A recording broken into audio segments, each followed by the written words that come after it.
有在工作或是打工的大家，应该每个月都会缴钱给劳保，但根据劳动部的最新报告，劳保很可能在6年后就破产。我们辛辛苦苦投保的钱，难道就这样子白白不见吗？今天呢，就让我们一起来聊聊劳保破产危机吧。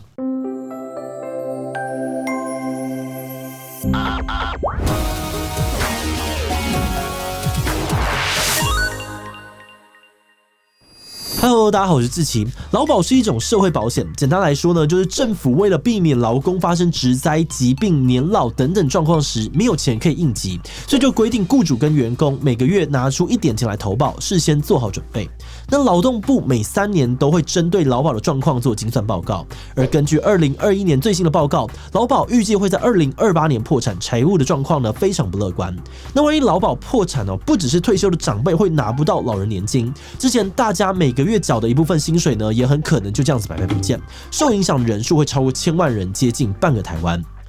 好端端的劳保到底为什么会破产？那如果破产的话，我们缴的钱又该怎么办呢？今天就让我们一起来讨论看看吧。不过在开始之前，按照惯例，让我们先进一段广告。一直以来，性都是一个非常敏感的议题，学校教的少，长辈避讳不谈，连 YouTube 都要黄标。就算是这样子，大家依然会觉得好奇，并靠各种方式自己摸索。但你知道吗？没有掌握正确的观念或是方法，就贸然的踏入实战，有可能会让我们在无意间伤害到自己或是身边的亲密伴侣。我们觉得这些伤害或遗憾其实是有机会避免的。所以图文不符上课楼跟知名的义务梗塞团队合作推出了线上版的性爱课程《大人的床上家教班》。在这样的课程里面，讲师们将会带来完整专业的性知识，除了让大家避免受伤，还能够舒缓实战中的尴尬跟不适，获得更多的快乐。而最贴心的是，这个课程中呢，有依照性向设计了2个主题，让每个有需求的人都有更多元的选择。目前课程已经在 PressPlay 全数上架，现买就能线上。更多的课程介绍，欢迎到 PressPlay 的页面搜寻了解大人的床上家教班。劳工都知道自己跟公司谈的薪水里面，每个月都要拿一小部分去缴劳保，但缴这个钱到底是要干嘛，可能不是每个人都很清楚。那我们可以先来科普一下哦，劳工退休以后的保障其实有2个制度在负责，一个是俗称劳退的劳工退休金，而另外一个则是俗称劳保的劳工保险制度来负责。第一个劳退呢，不是今天的介绍重点，所以我们快速的带过就好。它指的是政府帮每个劳工都开一个专门拿来存退休金的账户，叫做个人退休金专户。那这个专户的钱呢，就会由你的雇主每个月固定分配薪水的一小部分存进去，而劳工自己也可以选择说要不要再多存一点点进去，这样一直存到你退休的时候呢，你就可以把钱全部领出来，比较像是自己的退休金自己存的概念。而劳保的部分就比较复杂一点了。劳保的概念就有点像是大家跟政府买的保险，而这个保险的保费呢，每个月会由你还有你的这个雇主跟政府各自出一部分的钱来付。万一遇到像是职灾啊、伤病、生育、死亡这些特殊的状况，就可以从这个保险拿到一笔理赔的钱。不过除了这些偏向意外的状况以外呢，劳保还有一个很重要的项目叫做老年给付，意思是说呢，等到你老了不能再工作的时候，劳保会给你钱，你可以选择把钱一次领出来，或者是每个月领，也就是所谓的年金。等等，刚刚讲劳退有个退休金，那现在劳保又有一个年金，这2个差在哪呢？要讲2种制度的差别前呢，我们要先来举一个比较好理解的例子。大家可以把劳退跟劳保想成2个游泳池，这个游泳池里面的水呢，就是你的退休金。那你在年轻力壮的时候工作，就是打开水龙头，持续的把这个水加进池子里面；而当你退休以后，就是打开排水孔，从池子里面开始放水。劳退的这个游泳池是专属自己的，跟其他人分开来，等到你退休的时候，就可以领走自己存的水，不会有破产的问题。不过劳保就完全不一样了，它是一个超无敌巨大的游泳池。这个游泳池呢是大家共享的，里面的水也是大家一起用。那池子的水哪里来？就是你各位啦。只要你还是就业当中的劳工呢，大家每个月提拨的钱都会灌水到劳保的池子里面。但同一时间，所有退休人领的钱呢，则是把这个塞子打开，持续的从池子里面放水出去。那聪明的你一定知道劳保为什么会破产了，因为水龙头里面灌进去的水远远的比不上从排水孔排出去的水。刚刚虽然用一个水龙头跟排水孔来比喻但实际的状况还要复杂很多。这个进水的水龙头里面，劳工自己每个月缴的其实是一小部分而已，另外还有雇主负担的部分以及政府负担部分，另外也有整个游泳池基金持续投资得到的投资收益。而这几年呢，因为劳保出现财务缺口，所以政府每年都还会另外拨一笔钱到劳保里面，有点像是为了应急从别的地方开一台水车来帮这个游泳池加水。而在这个出水的排水孔部分呢，又分成好几个项目，包含了像是就业保险啊、职业灾害，以及我们今天谈的老年给付的部分。光是这一项呢，就占了接近90%的出水量，而且这个排水孔的洞呢，还在持续的扩大当中。从2017年开始，出水量第一次超过进水量，而当年的差额是负275亿元，而之后每年的差距越来越大，直到2021年已经来到了负464亿元了，而整个劳保基金剩下的钱也只剩下7000多亿而已。而按照这样子的速度赔下去，等到2028年，劳保的基金呢，就很可能会归零破产。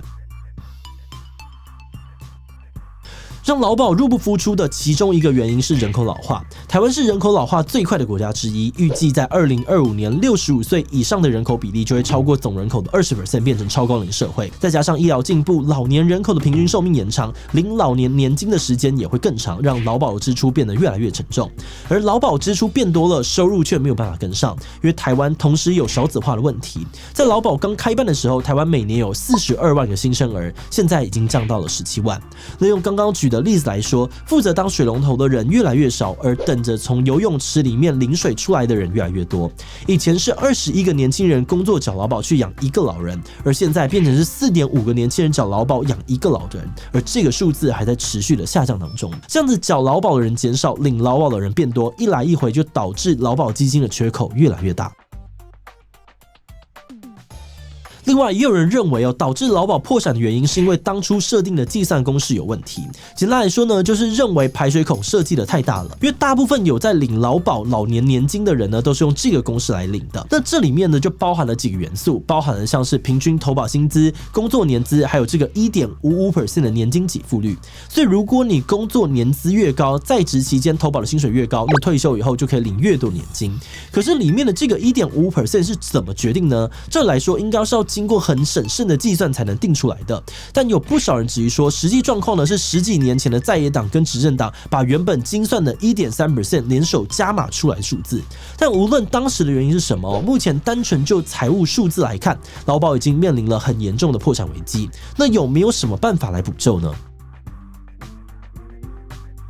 回到我们之前的游泳池比喻要预防劳保破产有2个方向，第一个就是把水龙头的水想办法开得更大，而第二个方法呢，只是要想办法把排水孔塞起来一些，让水流出的速度变慢。首先在增加收入的方面呢，第一个可能的做法是由政府另外拨补预算呢给劳保，而从2020年开始政府每年呢都有加钱到这个劳保池子里面，而且补的钱1年比1年多。可是劳保缺的钱真的有办法全部由政府来补吗？根据精算报告的数据到了2028年，劳保基金每年大概会有3000亿左右的这个财务缺口，但这几年补拨的金额大概也只有200-300亿而已，而且政府一整年的预算总共也只有大概2兆元左右，所以实务上呢，除非大幅度的举债，不然很难完全分配预算来补这个缺口。因此有人就认为说，政府补拨预算只是一个应急的方法，要真正解决劳保破产问题，还是要回到制度本身去改革。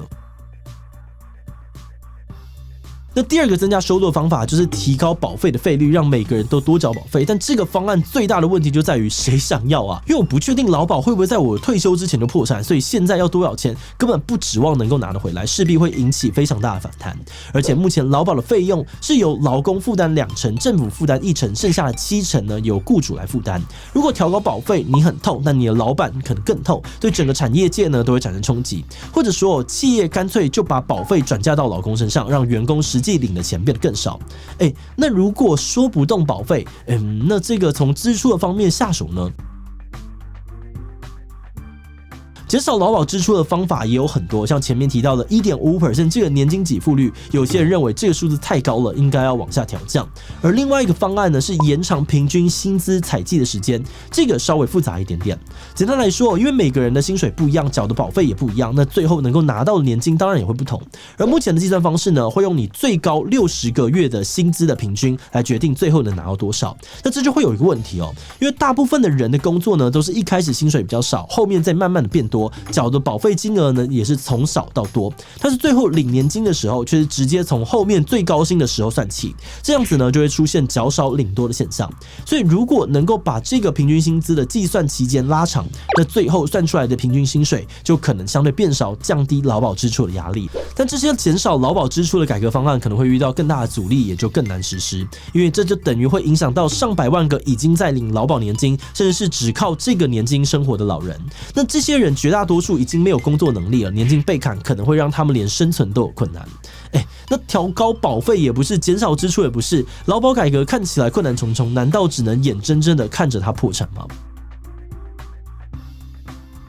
在进入观点以前，我想先特别感谢质疑77的所有会员，因为有了大家的支持跟赞助，我们才能够持续的运作这个频道。而且今天这支影片的主题就是会员投票票选出来的哦。所以如果你愿意支持我们走得更远，或是有特别想要讨论议题，都欢迎加入我们的会员，每一个月跟大家一起讨论票选有兴趣的主题。好的，那话说回来哦，劳保几乎可以说是跟我们每个人都息息相关，即使自己可能不是劳工哦，但爸妈、亲戚、另一半也一定有人每个月缴劳保保费，而期待退休后呢，他们有基本保障劳工。而这个制度或许一开始设计的不够严谨哦，但它本质上面还是有着社会互助的概念在里面，所以我们还是希望劳保可以好好的运作下去。那坦白说，我们制作完这一集的感受呢，跟大家一样哦，非常非常的无力，因为真的很难想出一个没有人会损失的方案。那如果要改革，就一定会痛，而以承受度来说，可能是还在职还有工作能力的大家比较有机会能够承担这些损失。那如果要找比较极端的角度来看，劳保因为人数众多，所以每个人只要稍微调整一点点，乘起来数字也会很可观。